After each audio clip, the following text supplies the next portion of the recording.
Job related নতুন ভিডিওতে তোমাদের সবাইকে স্বাগত। আমি আবার নিয়ে আসলাম একটা নতুন ভিডিও জব রিলেটেড। এটা হচ্ছে আইডিবিআই ব্যাংকের একটা নোটিফিকেশান তোমাদের সামনে খোলা আছে। তো এর আগে দেখেছিলাম আমি bank of Baroda, state bank of India. আজকে তোমাদেরকে দেখাবো আইডিবিআই ব্যাংকেও একটা নোটিফিকেশান রিলিজ করেছে কিছুদিন আগে। তো সেখানে কিছু পোস্টও ছেড়েছে, এই বাকি ব্যাংক অফ বরোদা, তারপরে state bank of India, IDBI bank, industrial bank এটা। এরপরে ভিডিওতে আমি দেখাবো ইন্ডিয়ান ওভারসিজ ব্যাংকও কিছু পোস্ট রিলিজ করেছে। একসঙ্গে অনেকগুলো ব্যাংকে এই পোস্টগুলো রিলিজ করেছে। তো এই আইডিবিআই ব্যাংকের যে কোন পোস্ট আছে, কতগুলো পোস্ট আছে, সেই নিয়ে এই ভিডিওতে আলোচনা করব এবং কী করে অ্যাপ্লিকেশান করবে সেটা একটা ভিডিওতে আমি তোমাদেরকে সব বুঝিয়ে দেব। তোমাদের কাছে অনুরোধ, যারা আমার এই ভিডিওটি প্রথমবার দেখছো তারা অবশ্যই আমার এই চ্যানেলটি সাবস্ক্রাইব করে রাখবে, এবং যারা ফেসবুকে দেখছো তারা এই অবশ্যই ফেসবুক পেজটি ফলো করে রাখবে, যে এই সম্পর্কিত যে কোনো ভিডিও তোমাদের কাছে যেন সবচেয়ে আগে পৌঁছায়। তো এবার দেখো, advertisement number 25/3/2025 recruitment of junior assistant manager JAM grade ও 2025-26। তো এই পোস্টে অ্যাপ্লিকেশন হবে। এবার তোমরা দেখে নাও যে ভ্যাকেন্সি কতটা আছে। টোটাল ভ্যাকেন্সি হচ্ছে 676টা। এই হচ্ছে টোটাল ভ্যাকেন্সি 676। এর মধ্যে ক্যাটাগরি ওয়াইজ ভাগও আছে। তো যাই হোক, আমি সেই ব্যাপারে যাচ্ছি না। এবার চলে আসছি স্টার্টিং ডেট কবে থেকে, ইম্পর্টেন্ট ডেটস অফ এলিজিবিলিটি এখানে বলেছে মের 1 তারিখ 2025-এ অবশ্যই তোমার 20 বছর কমপ্লিট হতে হবে। সেই হিসেবে তোমার অ্যাপ্লিকেশানটা হবে। ন্যূনতম 20 বছর আর সর্বোচ্চ বোধহয় 30 বছর আছে। যাই হোক, এরপরে আমরা দেখে নিচ্ছি এলিজিবিলিটির ক্রাইটেরিয়ার মধ্যে। দেখো এজ বলেছে, দেখো মিনিমাম 20 বছর আর ম্যাক্সিমাম হচ্ছে 25 বছর। এবার যারা কাস্ট ক্যাটাগরিতে পড়ছে, রিজার্ভ ক্যাটাগরির মধ্যে পড়ছে, তাদের আবার কিছু বাড়তি ছাড় আছে। যেমন SC STদের ক্ষেত্রে 5 বছর, OBCদের ক্ষেত্রে 3 বছর, PWদের ক্ষেত্রে 10 বছর। এর পরে হয়তো সেটা আছে। এডুকেশনাল কোয়ালিফিকেশান কি আছে?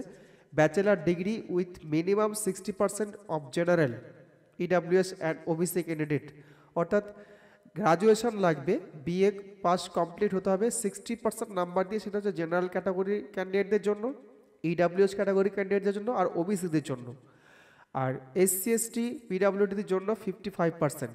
এ হচ্ছে এলিজিবিলিটি ক্রাইটেরিয়া। পড়াশোনা গ্র্যাজুয়েশন হলেই হবে। আর কম্পিউটারে সাধারণ দক্ষতা অবশ্যই থাকতে হবে, অর্থাৎ 1 বছরের ডিপ্লোমা। সাধারণ দক্ষতা বলতে 1 বছরের ডিপ্লোমা লাগেই সেটা। এরপরে পরের পেজে চলে আসছি। এখানে স্যালারি স্ট্রাকচারটা বলে দিয়েছে যে স্যালারি দেখো 6.14 লাখ টু 6.50 লাখ।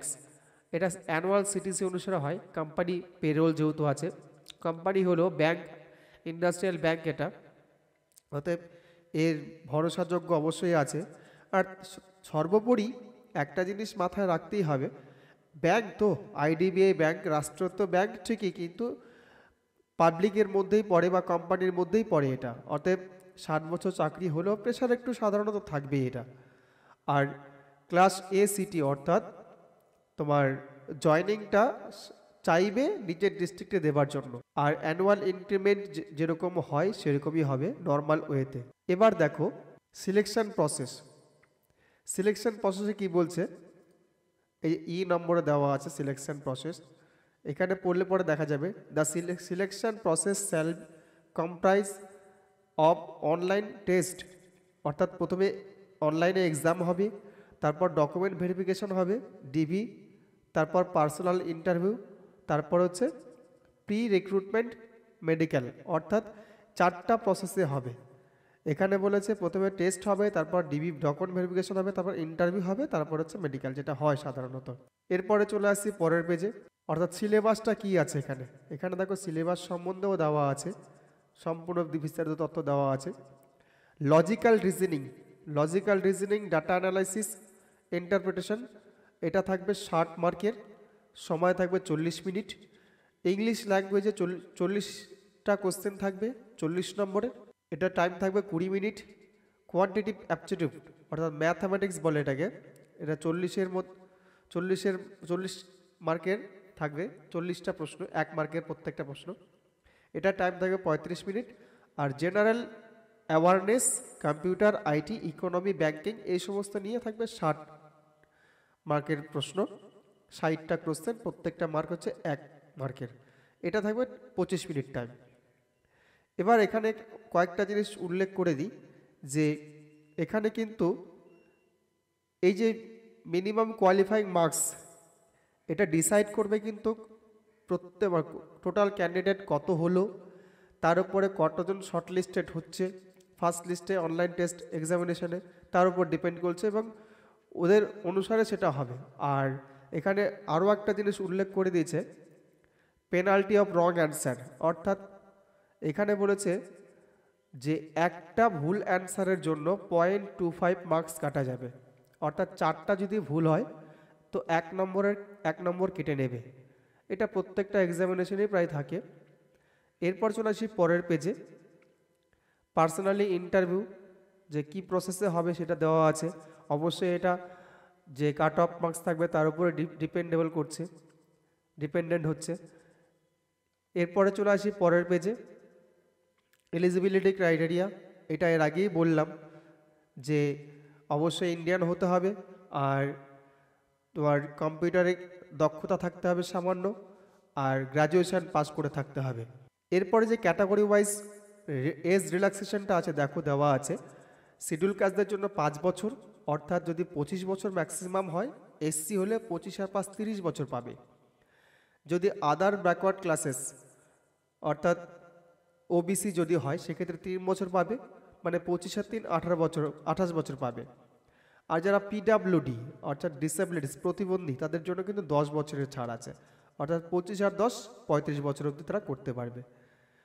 এরপরে কিছু এসসি এসটি ওবিসিকে দেখো, relaxation in upper age limit, SC ST OBC candidate is allowed on cumulative basis with only one of the remaining categories for which age relaxation is permitted as mentioned above table in point number 3 to 5। যেটা আমি উল্লেখ করলাম এখানে সেটাই আছে। Educational qualification এটাও বলে দিয়েছি আগে, গ্র্যাজুয়েশন। এবার হাউ টু অ্যাপ্লাই বলতে আশা করছি এটারও সেই একই ব্যাংকিং সার্ভারে গিয়ে অ্যাপ্লিকেশন সার্ভারে গিয়ে অ্যাপ্লাই করতে হবে। প্রথমে অনলাইন মোডে অ্যাপ্লিকেশান করতে হবে, সেটা হচ্ছে 8ই মে থেকে অ্যাপ্লিকেশন শুরু হয়ে গেছে, 20 মে অবধি চলবে। তো আমার ভিডিওটা করতে দেরি হয়ে গেল, যদিও আজকে হচ্ছে 13 তারিখ, 7 দিন এখনও আর তোমরা পাবে। তো 8ই মে শুরু হয়েছে অ্যাপ্লিকেশান, 20 তারিখ অবধি চলবে, এর মধ্যে তোমরা অ্যাপ্লিকেশানটা করে নেবে। তো এখানে বিফোর অ্যাপ্লাইং ক্যান্ডিডেটস শুড, এখানে কি বলছে, পার্সোনাল ইমেল আইডি থাকতে হবে। এটা তো এর আগেও ব্যাঙ্ক অফ বরোদা যখন অ্যাপ্লিকেশান করছিলাম, তোমরা ভালো করে যদি না দেখে থাকো সেটা ভালো করে দেখবে। আমি ডেসক্রিপশন বক্সেও এই ব্যাঙ্ক অফ বরোদার অ্যাপ্লিকেশানটা দিয়ে দেবো। আশা করছি একই সার্ভারই হবে, ওই সার্ভারটাতেই সমস্ত ব্যাংকের অনলাইন অ্যাপ্লিকেশান হয়। আশা করছি এরপরে যে ইন্ডিয়ান ওভারসিজ ব্যাংকের আমি অ্যাপ্লিকেশানটা দেখাবো সেই একই সার্ভারেই চলে যাবে। তো আমি বিস্তারিত এরপরে চলে যাচ্ছি জাস্ট সাইটে, যে সাইটে আমরা অ্যাপ্লিকেশানটা করব। দেখো এখানে যে ওয়েবসাইটটা দিয়েছে সেই ওয়েবসাইটে যাচ্ছি, আমি দেখি কি দেখায়। আমি এখানে ক্লিক করছি, অ্যালাউ করে দিলাম, এখানে সার্ভার ডাউন দেখিয়ে দিল। এই দেখো আমি ওই লিঙ্কে ক্লিক করে সেরকম কিছু পেলাম না, সার্ভার ডাউন আছে দেখালো ডাইরেক্ট লিঙ্কে। আমি তোমাদের এই লিঙ্কটা ডেসক্রিপশন বক্সে দিয়ে দেবো, তোমরা সেখানে ডাইরেক্ট ক্লিক করে এই সাইটে চলে আসতে পারবে। এই সাইটে চলে আসলে পরে দেখো প্রথমে উপরে আইডিবিআই ব্যাংকের লোগো দিয়ে দিয়েছে। এবার ভালো করে লক্ষ্য করলে দেখতে পারবে ব্যাঙ্ক অফ বরোদার যে ক্ষেত্রে যে সাইটটা ছিল সেম একই সাইট, কোনো পার্থক্য নেই, শুধু এখানে লোগোটারই পার্থক্য। ওখানে ব্যাঙ্ক অফ বরোদার লোগো ছিল, এখানে আছে আইডিবিআই ব্যাংকের লোগো, শুধু লিঙ্কটা জাস্ট হেরফের করেছে। এটা এর আগেরটা ছিল ব্যাঙ্ক অফ বরোদার লিঙ্ক, এটা হচ্ছে আইডিবিআই ব্যাংকের লিঙ্ক। ঠিক আগের মতোই ক্লিক হেয়ার টু রেজিস্টার করবে। নিউ রেজিস্ট্রেশন কী করে করতে হয় সম্পূর্ণ প্রসেস আমি ব্যাঙ্ক অফ বরোদার ক্ষেত্রে দেখিয়ে দিয়েছি। যদি তোমাদের ভিডিওটা না দেখে থাকো তোমরা অবশ্যই ডেসক্রিপশন বক্সে ফলো করো, আমি ডেসক্রিপশন বক্সে ভিডিওটার লিঙ্ক দিয়ে দেব। যারা ফেসবুকে দেখছো ফেসবুকের নিচের দিকে ফলো করবে, আমি ভিডিওটার লিঙ্ক দিয়ে দেব। আর ফেসবুকের পেজে তোমরা ভিডিও লিঙ্ক পেয়ে যাবে আশা করছি। আর আমি ডেসক্রিপশন বক্সে দিয়েও দেবো, সেখান থেকে পেতে পারো।